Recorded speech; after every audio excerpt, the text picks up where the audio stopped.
Marianela, thank you so much for talking to us. Why don't you start by just telling us a little bit about yourself? My name is Marianela Lyons. Um, I am Panamanian. I was born in Panama. I came to the United States, specifically to Buffalo, New York, in 1993. I could say today that I had been living most probably more time here than in my own country. Um, when I came, my older daughter already came with me too because she was born in Panama, and then later I have two more daughters who were also uh, part of the family, and they were born here in Buffalo, New York. Great, thank you so much. When I decided to become a journalist, I remember that it was probably December or January that I had in my hands at my house, at my parents' house, this catalog of career. And I already graduated, not that year, probably in November. Normally you graduate in Panama before December because we start in December, start many of the holidays in Panama, starting with Mother's Day at December 8th. So normally you graduate like the latest at the end of November. So I already had graduated.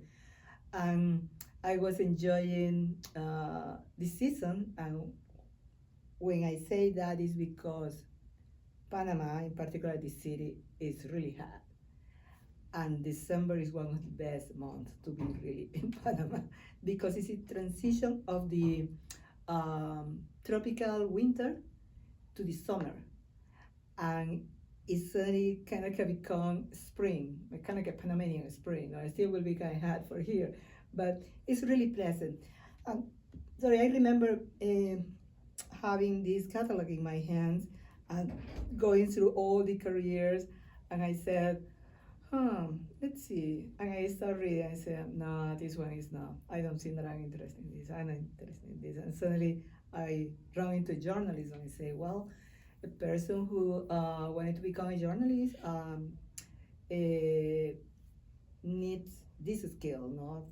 The person is better that he or she likes to read, to write, be have no problem not to socialize with people, to be there, with the people, surrounding people.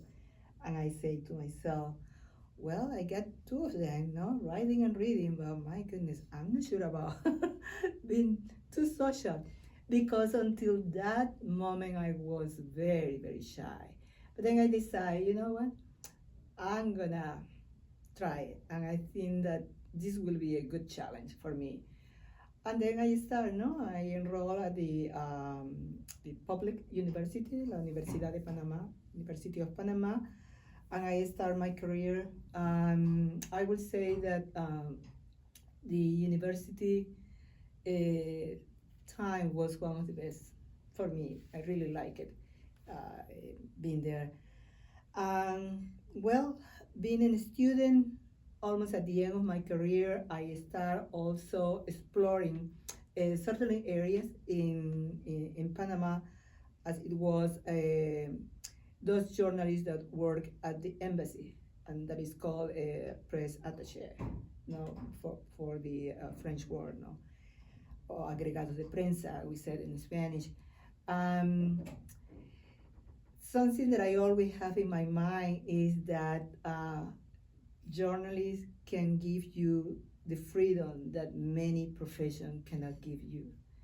And was the fact that you will be always working in different environments or scenario that it was not very, how you say, it was not a routine.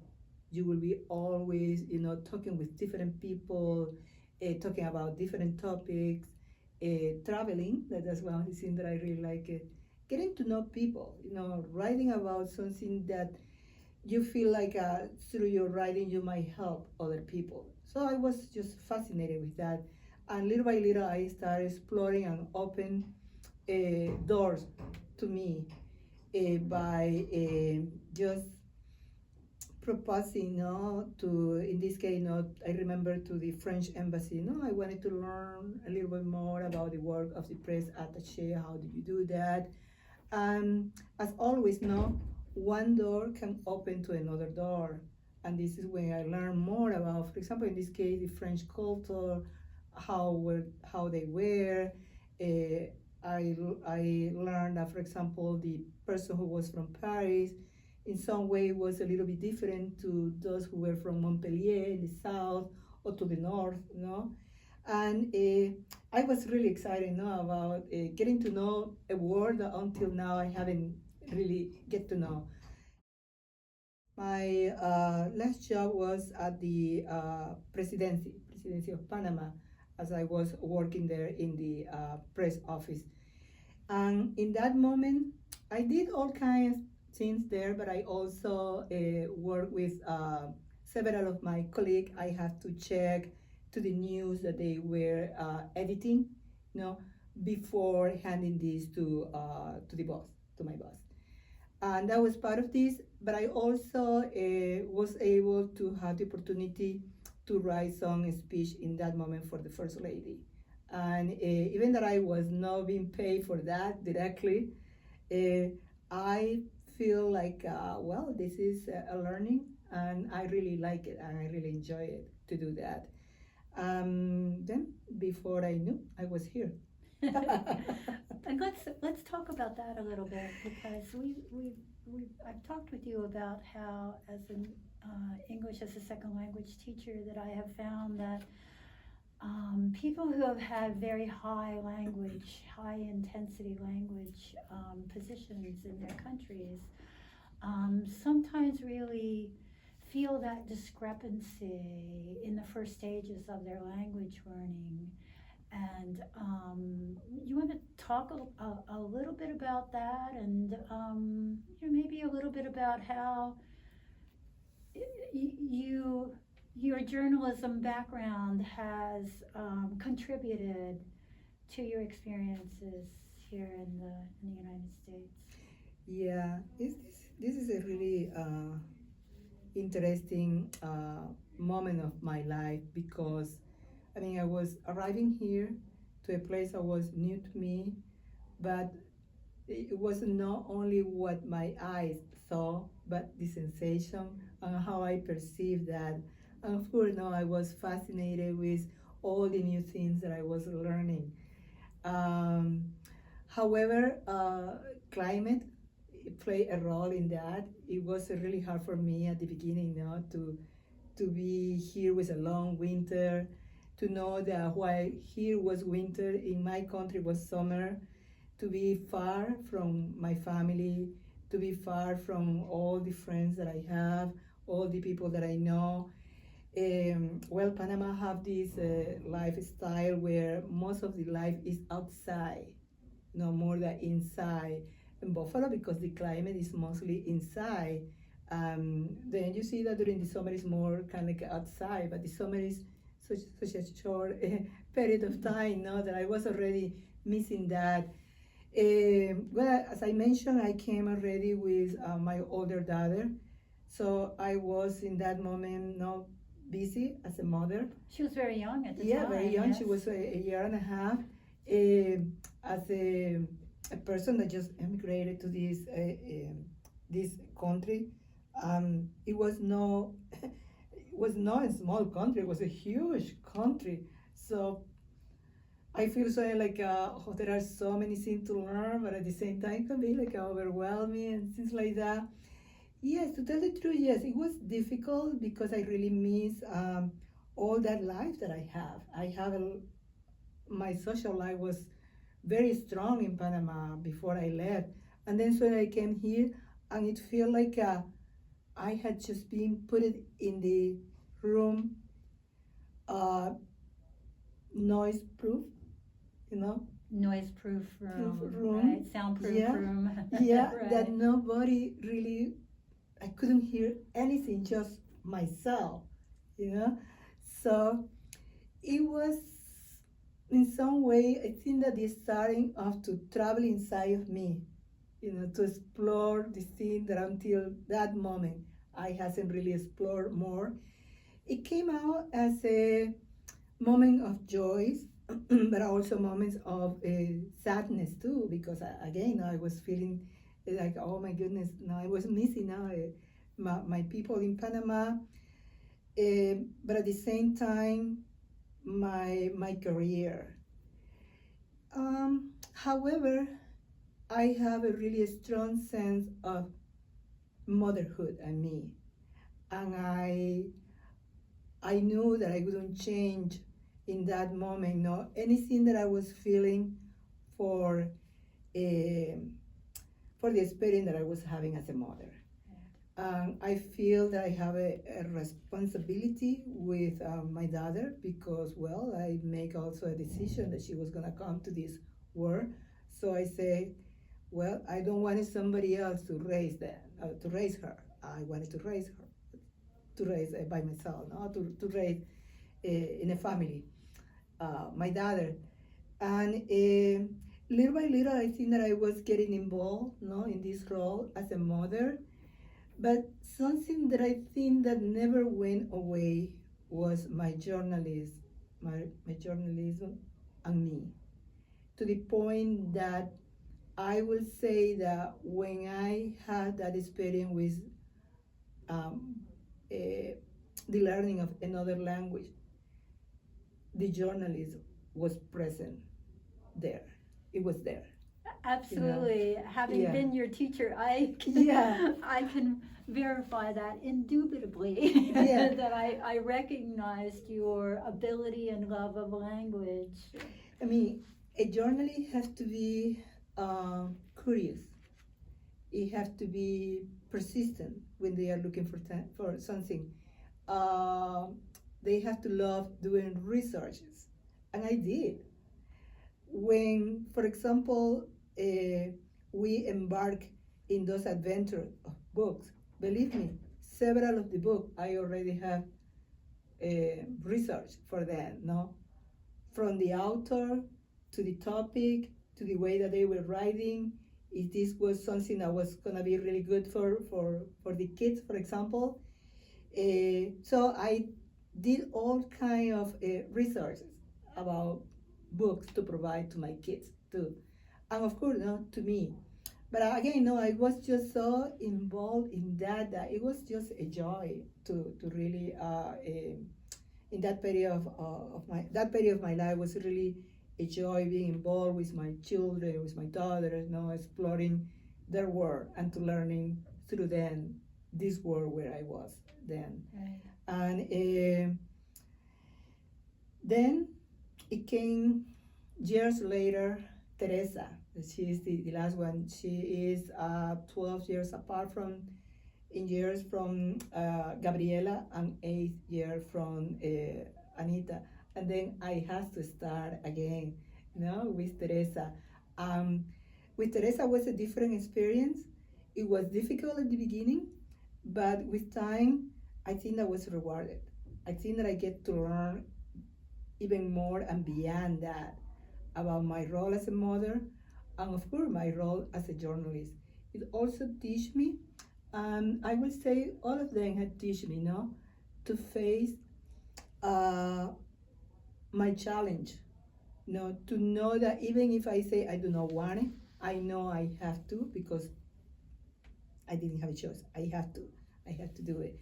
So yes, coming here, I did have that feeling that, my goodness, I was, like a fish in the water in my country, writing, speaking, expressing myself, taking that phone and telling the person in the other line what I wanted, and suddenly here I have to ask for help, even for an interpreter, Okay, could you help me with this? Could you help me for that?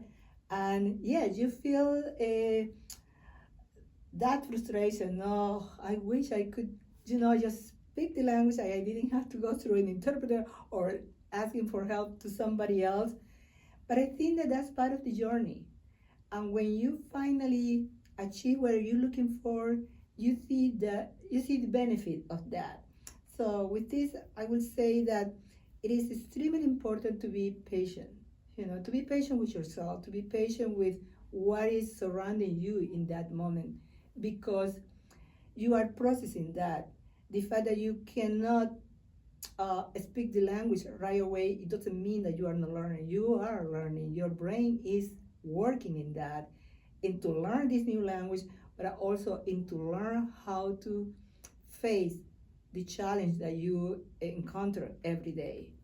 And again, language definitely is a tool that free you of many things. Again, you don't have to ask somebody to help you, but also the language of understanding your own word, your own persona, the place where you have come to live is also very important. And that's a language that probably is the most challenge, you know.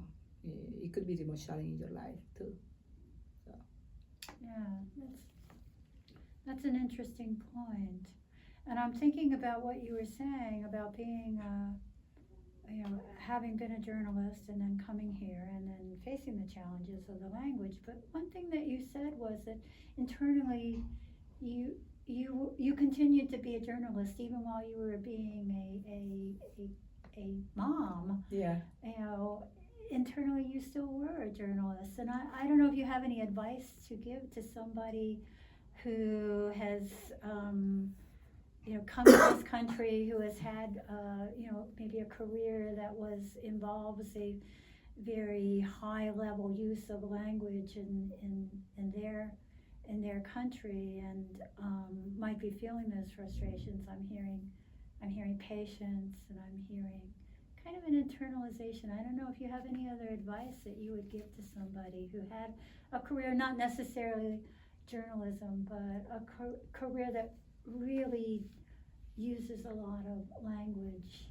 What advice would you have for them? Well, I will say that I don't know. I guess that I was lucky to choose a career that I'm really passionate about it. It had been interesting that when people, for example, through all this year had asked me, so what is your profession? And I say journalist. Immediately the person assumed that I had been working as a journalist, we all know, journalist, no, TV, newspaper, magazine, radio. And when I say, well, no, I have been raising my kid, people kind of disinflated. I say, well, that's not exactly to be a journalist. To me, I had never stopped being a journalist. I had always been a journalist.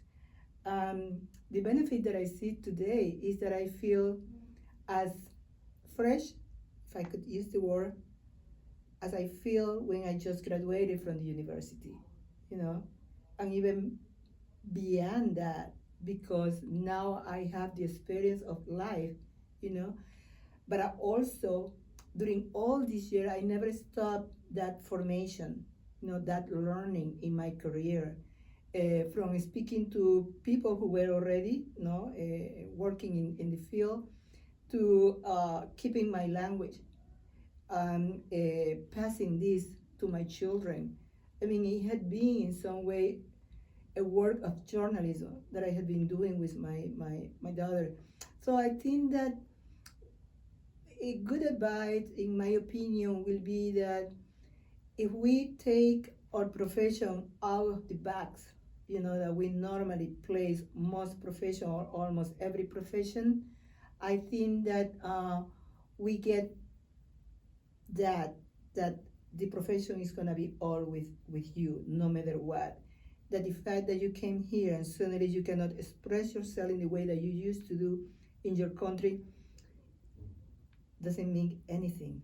It means that you are enriching, and little by little you are getting into that while, for example, other people will stay with their probably just one experience, you are having your experience in your country, this experience, and the processing of being an immigrant in this country. Again, I think that when you are passionate about that, it doesn't matter. No, it doesn't matter that you move to a country that they do not speak the language that you speak. It doesn't mean that you are getting behind, because I think that that's the feeling in many people. Oh, I'm getting behind, everybody, and I remember when some people were asking me, say, so are you gonna be working in the CBS or CNN or something like that. And I said, well, I don't looking forward to exactly work with them. But yes, I would like to explore that. And I actually um, had this idea to work in Florida, where they, back in that time, 30 years ago, they already had those newspapers in Spanish, but there was no possibility in that moment, as the most of our family economy and everything was here in that moment. Again, sometimes situations in life arise in the way that you cannot understand why it happened. You probably won't agree, or you probably will say like, I wish this didn't happen in that way. But I think that at the end, it teaches you and give you the answer. This is why the situation went in this way. Wow, that's so beautiful. Yeah. Thank you so much for giving me your insights, for giving us your insights about your life here and coming here as a journalist and your entire experiences with coming from Panama to here. Thank you. You're welcome.